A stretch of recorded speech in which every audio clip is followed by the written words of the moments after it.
Hello, YouTube friends, enjoyers of outdoor good times. We are back today with another installment of our Rifles for the Prepared Citizen series.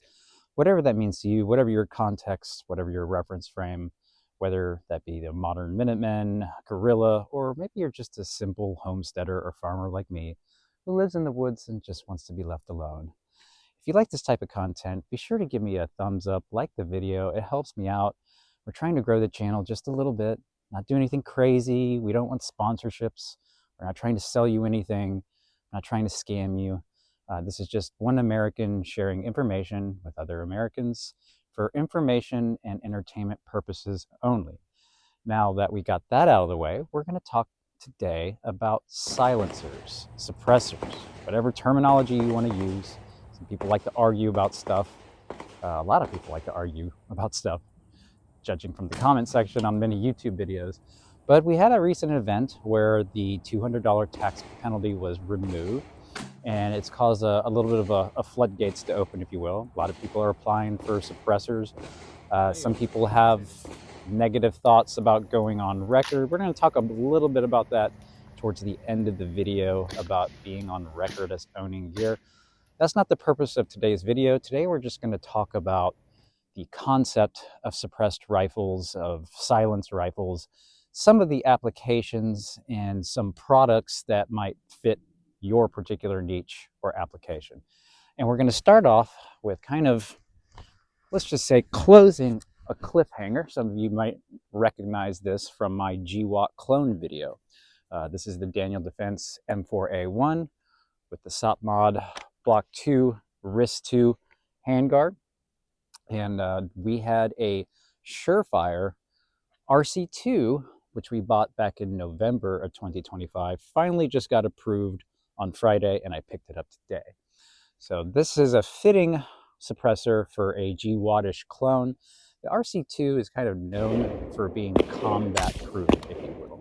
And one thing that stands out about the RC2 as opposed to some of the other examples that we're going to show today is when it comes to choosing a suppressor, there's two main categories that I think about when it comes to the purpose, to the context of the suppressor.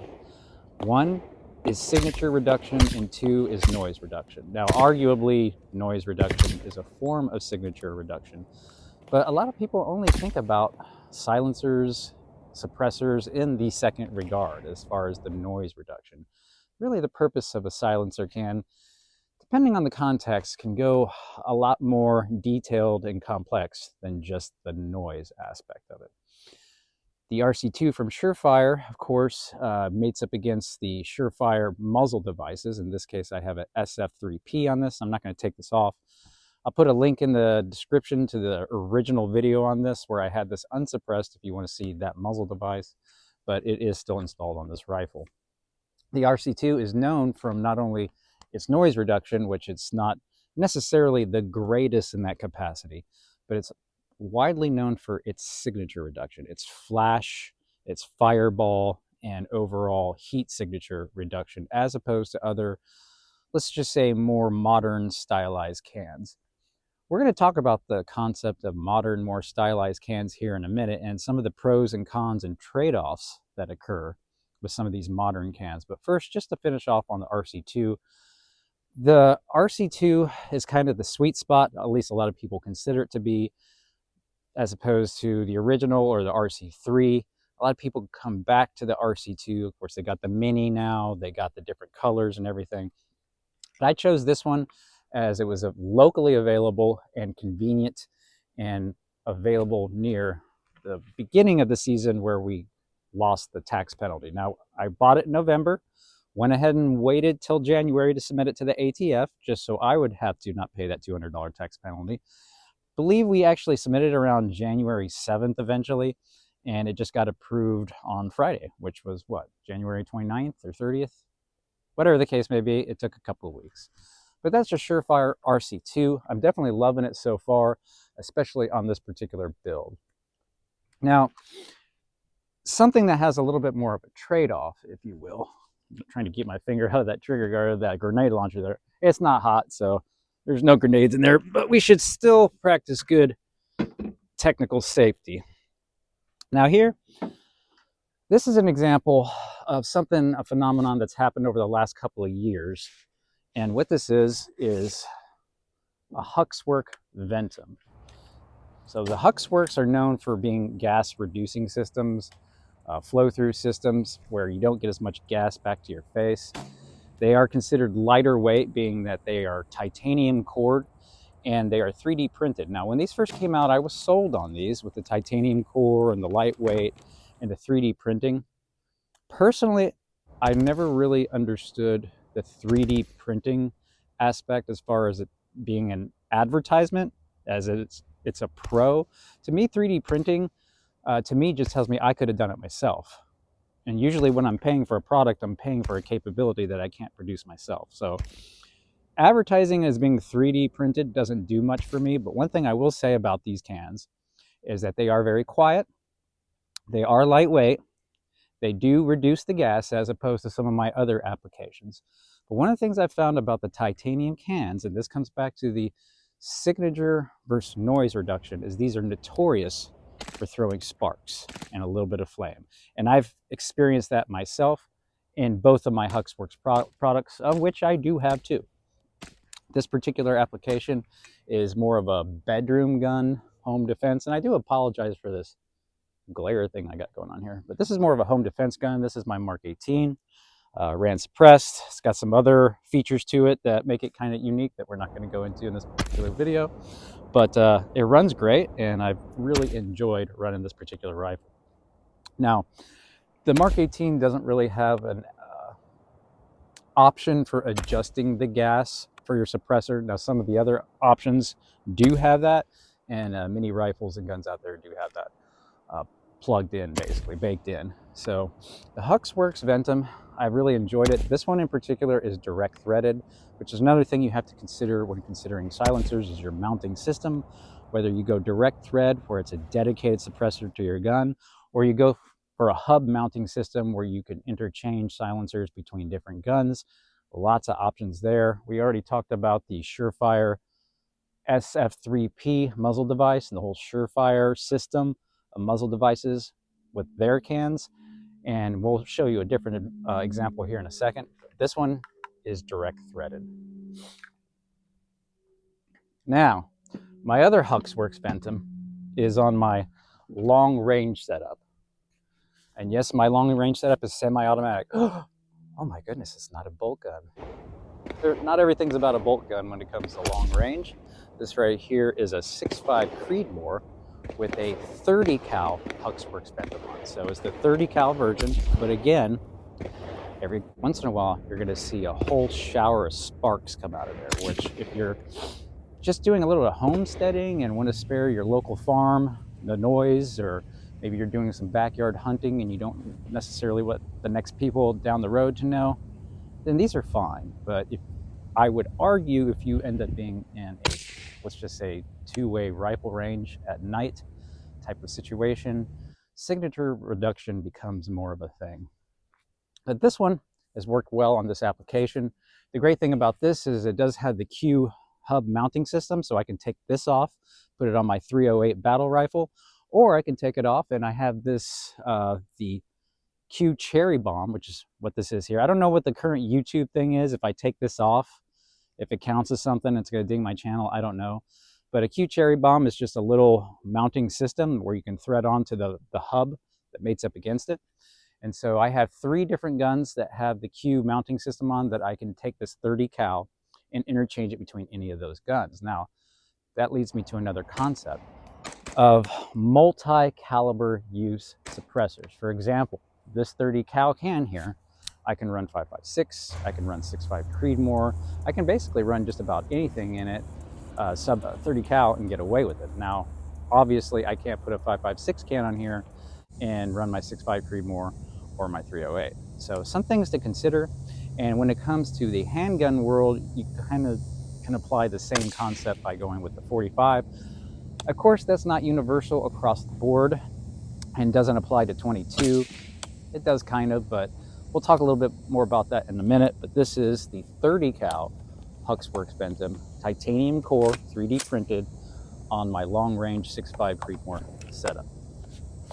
Now, we're talking about rifles in this series primarily, but I will show you an example of a handgun suppressor that I have on a rifle. And what this is the Odessa 9, the Dead Air Odessa 9. This is considered a 9mm handgun suppressor, not rated for the pressures of rifles. However, I have been shooting this with 38 Special, including some hot 38 Special. I haven't done any 357 out of this yet. This is the Rossi 92 Triple Black 357 38 Special lever gun, and I particularly enjoyed shooting 38 Special out of this on the homestead here. Sounds like a suppressed 22 basically. And the Odessa 9, you can actually reduce the overall length, which also is going to reduce the noise reduction, of course. But you have the option there for different segments being removed to make it shorter, and you can dial it in accordingly to whatever meets your application. So I figure I'd go ahead and mention that. This is not a handgun series. Considering doing one of those, but this is a rifle series, and this is the Odessa 9. Again, from Dead Air. So one further application, or I should say final application I wanted to talk about is, in the example of the 5.56 cans and the 30 cal cans, I can put on my CMMG conversion kit, run 22, and then shoot through these 30 cal and 5.56 cans suppressed with the 22 for, practicing, cost and ammo reduction, whatever the case may be. But the thing about 22 is it tends to be really dirty, which is why I prefer to run a dedicated 22 can on my 22 rifle applications. And this here is, this is actually my Appleseed gun, my marksmanship training gun, and my squirrel gun, if you will. This is taking mini squirrels around the homestead, and we're running the Dead Air Mask HD on it, which I do enjoy this can thoroughly. I've had it on several rifle applications. I've had it on several pistol applications, my Glock 44, my Ruger, Mark IV, and it makes a great rifle and handgun suppressor. I want to go ahead and mention that. And the thing about the 22s, of course, they really, with any suppressor, due to that fouling, that dirty ammo, you will experience a little bit of increase in weight through time. Not a huge deal on these 22 rimfire systems, but it is something that you will have to deal with any suppressor again. But being 22 is pretty dirty, as something to consider. But that is the Mask HD. So just some considerations for the prepared citizen. Again, it's a different day and age regarding suppressed rifles, silenced rifles, with that removal of that $200 tax penalty, the barrier to entry, suppressed shooting. One of them has been removed. And of course, one of the things in the past, previous times, if you will, before some of the reform at the ATF, I remember my very first can, which was a titanium. It was like a TI-6, I believe it was, for some company in Florida. I still have it in there somewhere. But I remember I waited 389 days to take that home. $200 in 389 days. That was many years ago. And so typically the three things that prevented people from going suppressed to begin with was 1, the $200 tax penalty, 2, the wait time, and 3, which we're getting ready to talk about right now, going on record. So this is the argument I've heard for years, that people don't want to go on record or register, if you will, through the ATF to get their gear, to get their devices. This is how I see it. Guys, Jesus is coming. And the thing is that you fill out a 4473. If you don't think that's a record every time you buy a gun, you're fooling yourself. Yes, it's not supposed to be officially kept at the ATF, but those are stored at your FFL forever, and they can be rated and subject to audit. And so I don't really like to get into the weeds too much of the argument of not getting NFA items because they're essentially registered, right? One lifetime is so small, and there's so many ways that can get you. And so if you're trying to live off grid, buy everything with cash, not be on record on everything, I don't know about you all, but the earth is, we're running out of places to hide. And it even says in the book that once the word goes throughout the entire world, we're getting close to him coming back. And so if you're worried about something about the government tracking you in this day and age, you do you. But personally, I have chosen to worry about what I would consider to be more eternal, timeless things at this stage in my life. And I'm not going to worry about something as simple as filling out a form for my equipment. But that's my opinion. That's my philosophy. You do you. And I'm not saying you're not smart or, uninformed or any of those things if you don't want to get them. I'm just saying that to me, this is just such a small thing in this day and age. And we got much more pressing things on the horizon to worry about. And I believe that there will come a day where his people will be put through trials and tribulations. I'm not in one particular philosophy that thinks I'm going to be spared. That's just me. And I know that's a little bit of a segue and an offshoot and tangential to the silencer and suppressor situation, but I just figured I'd go ahead and state my opinion and philosophy on it. That's me. Let me know what you think in the comment section. Does that matter? Are you getting a suppressor? Do you have a suppressor? What is your favorite suppressor?